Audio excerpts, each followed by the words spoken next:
सरपंच संतोष देशमुख यांच्या हत्येला आज 3 महिने पूर्ण, मात्र अजूनही एक आरोपी फरार।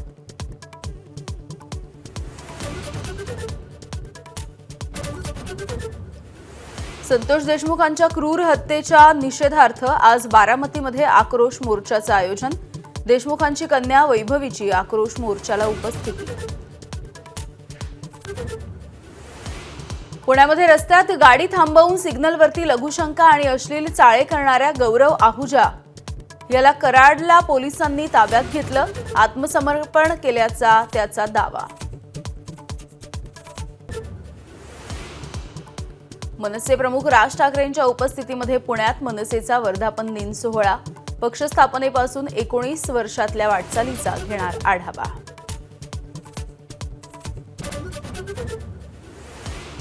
लाडक्या बहिणींचा फेब्रुवारीचा 1 हप्ता महिलांच्या खात्यात। फेब्रुवारी मार्चचे हप्ते 2 टप्प्यात देणार असल्याचं महिला बालकल्याण मंत्री अदिती तटकरे यांचं ट्विटद्वारे स्पष्टीकरण।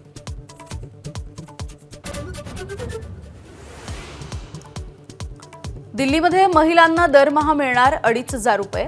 महिला समृद्धी योजनेला सरकारची मंजुरी। आश्वासन पूर्ण केल्याचा मुख्यमंत्री रेखा गुप्ता यांचा दावा।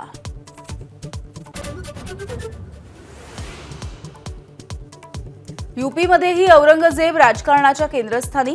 छत्रपती शिवाजी आणि महाराणा प्रताप हेच आमचे नायक। यूपीचे मुख्यमंत्री आदित्यनाथ यांचं वक्तव्य। औरंगजेब आणि अकबराची विचारसरणी सारखीच असल्याचा दावा।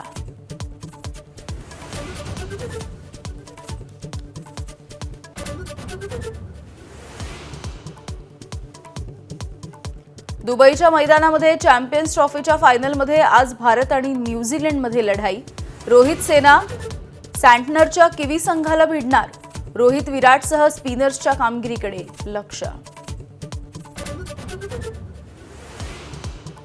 न्यूझीलंड विरुद्धच्या फायनल मॅचसाठी देशभरामध्ये पूजा अर्चा आणि प्रार्थना। संगम नगरी प्रयागराजमध्ये दुआ आणि प्रार्थना, तर वाराणसीमध्ये गंगेचा दुग्धाभिषेक।